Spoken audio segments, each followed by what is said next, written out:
Hi friends, இந்த வீடியோவில் நம்ம பார்க்க போகிற சப்ஜெக்ட் என்ன அப்படின்னா நோய் நாடல். ஃபர்ஸ்ட் இயர் தான் நம்ம இந்த வீடியோவில் ஃபுல்லாக பார்க்க போகிறோம். ஃபர்ஸ்ட் என்ன கொஸ்டின் அப்படின்னா, சித்த மாணவர்கள் கற்க வேண்டியது என்ன அப்படின்னா, ஃபர்ஸ்ட் எந்த டிசீஸ்னால, அதாவது எந்த ஃபுட்னால நம்மளுக்கு டிசீஸ் ஃபார்ம் ஆகிருக்கு அப்படிங்கிற டிசீஸை ஃபஸ்ட்டு ஃபைன் பண்ணணும். அதுக்கப்புறம் அந்த டிசீஸ் எந்த குற்றத்தினால வந்திருக்கு அப்படிங்கிறத செகண்டாக ஃபைன் பண்ணணும். அடுத்த விஷயம் என்ன அப்படின்னா, நம்ம நோய் நாடல் புக் படிக்கிறதுக்கு இதுக்கு முன்னாடி நம்ம ஃபர்ஸ்ட் இயரில் சித்த மருத்துவங்க சுருக்கம் படிச்சிருப்போம். ஸோ அதில் இருக்க பேசிக் பாயிண்ட்ஸை நம்ம இப்போ ரிமெம்பர் பண்ணிக்கிட்டு அதுக்கப்புறம் இந்த நோய் நாடல் புக்கை படித்தா நம்மளுக்கு ரொம்பவே யூஸ்ஃபுல்லாக இருக்கும். பை த சேம் டைம் நல்லா புரியும். அடுத்தது என்ன அப்படின்னா, நோய் நாடல் நோய் முதல் நாடல் அப்படின்னா இதோட ப்ராப்பர் டயக்னோஸ் என்ன அப்படின்னா, ஃபர்ஸ்ட் டிசீஸை ஃபைன் பண்ணி அதுக்கு அடுத்ததாக தான் மெடிசனை நம்ம ப்ரிஸ்கிரைப் பண்ணணும். இதுக்கானது தான் குறளை நோய் நாடை நோய் முதல் நாடி அதுதனிக்கும் வாய் நாடி வாய்ப்பிச்செயல் அப்படின்னு சொல்லியிருக்காங்க. ஸோ அடுத்தது என்ன அப்படின்னா, தேரையரோட மருந்து பாரதத்தில் என்ன கூற்று இருக்குது அப்படின்னு பார்த்தோன்னா, நோய்க்கு மருந்து இருக்குது அப்படின்னு நினச்சிட்டு, அதாவது நம்ம நோய்க்கு தான் மருந்து இருக்குது அப்படின்னு நினச்சிக்கிட்டு நம்ம பாட்டுக்கு நம்ம டிசீஸை தேடி அலையக்கூடாது. அடுத்தது சித்தர்களுக்கான உதவி.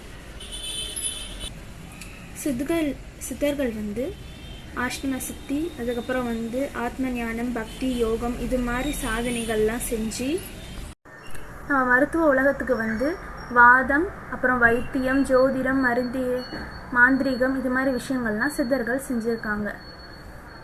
அடுத்தது என்ன அப்படின்னா, இரு வினைகள் என்னென்ன அப்படின்னா நல்வினை, தீவினை. அதுக்கு அடுத்தது இதோட இயல்பு என்னென்ன அப்படின்னா, பேரு, இளமை, இன்பம், பிணி, முப்பு, சாக்காடு. இந்த 6 இஷ்யூஸ் ப்ளஸ் நல்வினை, தீவினை இதோட பயனாக தான் நம்மளுக்கு நல்லதாக இருந்தாலும் சரி கெட்டதாக இருந்தாலும் சரி நம்மளுக்கு வரும். அடுத்தது நல்லதுன்னா என்ன, கெட்டதுன்னா என்ன அப்படிங்கிறத பற்றி பார்ப்போம். ஃபஸ்ட்டு கடவுளை பற்றி நம்ம அழியறதுக்கான, அதாவது கடவுளை பற்றி நம்ம ஃபைன் பண்ணி தெரிஞ்சுக்கிறதுக்கான வழி தான். இதில் 4 விஷயங்கள் இருக்குது: அறம், பொருள், இன்பம், வீடு. இதில் முதல்ல அறம் அப்படின்னா என்னென்னா பியூர் லவ். ஸோ எல்லா விஷயத்துக்குமே, அதாவது நம்ம கூட இருக்கிற சின்ன சின்ன உயிரினமாக இருந்தாலும் சரி, பிளான்ஸாக இருந்தாலும் சரி, எல்லா உயிரினத்துக்குமே நம்ம என்ன பண்ணணும் அப்படின்னா காடாக அவங்கள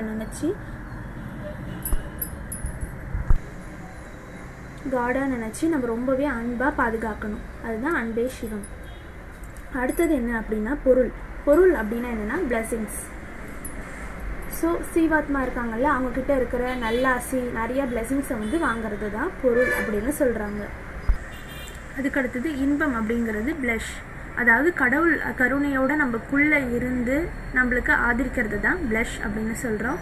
அடுத்தது என்ன அப்படின்னா வீடு பெறுதல், அதாவது ஹெவன். கடவுள் இருக்கார் இல்லையா, அவரோட சக்தியால் நம்ம காட் கூட மிங்கிள் ஆகிறது தான் வீடு பெறுதல் அப்படின்னு சொல்கிறோம்.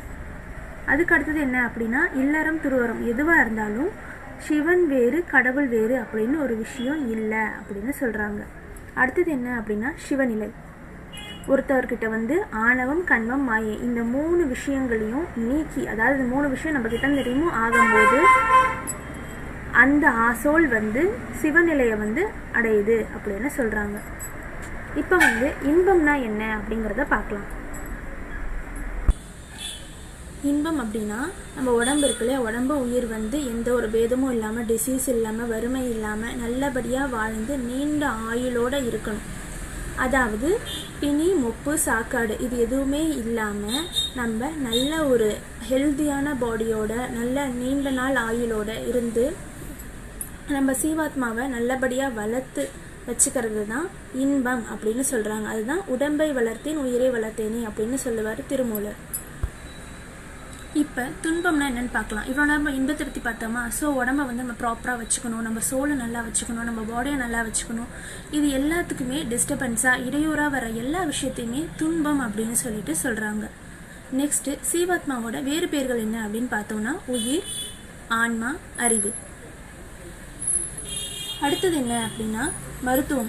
அதாவது இந்த துன்பத்தை நம்ம களையணும் அப்படின்னா பிணி, முப்பு, சாக்காடு இது எல்லாத்தையும் நம்ம அவாய்ட் பண்ணிட்டு ப்ராப்பராக வாழணும்.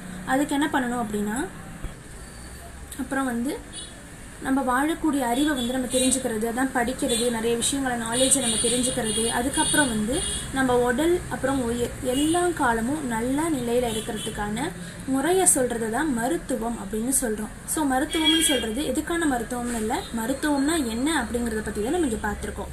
அதுக்கடுத்தது என்ன அப்படின்னு இன்னொரு டேர்மில் என்ன சொல்கிறாங்க அப்படின்னா, நம்ம உடம்புல இருக்கிற வாத பித்த கவம் இந்த 3 விஷயங்களையும் சமநிலை வச்சுக்கிறது தான் மருத்துவம் அப்படின்னு சொல்கிறாங்க.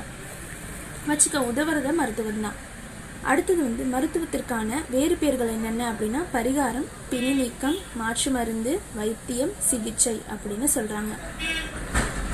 அடுத்தது இன்பம் துன்பம், இது ரெண்டுத்தையும் நம்ம எப்படி வந்து நுகர்வோம் அப்படின்னு பார்த்தோன்னா, அதில் என்ன சொல்ல வராங்க அப்படின்னா, இன்பம் துன்பங்களை வந்து நுகர்வது எது, அதாவது இது ரெண்டுத்தையுமே வந்து ஃபீல் பண்ணுறது யாரு அப்படின்னு கேட்டோம்னா, இப்போ உயிரோட மிக்ஸ் ஆகிருக்கிறது என்னது அப்படின்னா உடல். ஓகேவா, உடலும் உயிரும் வந்து ஒன்றோட ஒன்று பிணைஞ்சு இருக்குது. அப்படி இருக்கும்போது ஐம்பூதம் பொறிகளால், அதாவது ஐம்பொறி ஐம்புலன்களால் உணரப்படுற எல்லா விஷயத்தையுமே யார் நல்லா உணர்றா, அதாவது யார் உணர்றா அப்படின்னு பார்த்தோன்னா உடம்புக்குள்ளே இருக்கிற அந்த உயிர் தான். அப்படி பார்த்தா உயிர் தான் வந்து இந்த விஷயங்கள் இன்பம் துன்பம் எல்லாத்தையுமே உணருது அப்படின்னு எடுத்துக்கிட்டோன்னா அது ஃபுல்லான உண்மை கிடையாது. ஏன் அப்படின்னா உயிரால் வந்து தனியாக எந்த விஷயத்தையும் உணர முடியாது. ஏன்னா அதுக்கு அந்த தன்மை கிடையாது. உடம்போடு அது சேர்ந்து இருக்கும்போது மட்டும்தான் அதனால் எந்த விஷயத்தையும் உணர்கிற தன்மை அதுக்கு இருக்குது. அதனால் உடலோட உயிர் கூடி இருக்கும்போது தான் இன்பம் துன்பத்தை அதனால் உணர முடியும். அப்போனா அதுக்கு வந்து உடலும் தேவைப்படும், உயிரும் தேவைப்படும். ஸோ இது ரெண்டுமே அதான் ஒருங்கிணைஞ்சு இருக்கிற அந்த சமயத்தில் மட்டும்தான் நம்மளால் இன்பமாக இருந்தாலும் சரி துன்பமாக இருந்தாலும் சரி உணர முடியும். ஸோ இந்த வீடியோ இதோட கம்ப்ளீட் ஆகுது. இதே மாதிரி வேறு ஏதாவது டாபிக்ஸில் உங்களுக்கு வீடியோ வேணும்னாலும் கமெண்ட் பண்ணுங்கள். அந்த டாப்பிக்கில் வந்து வீடியோ நாங்கள் அப்லோட் பண்ணுறோம். தேங்க்யூ ஃபார் வாட்சிங்.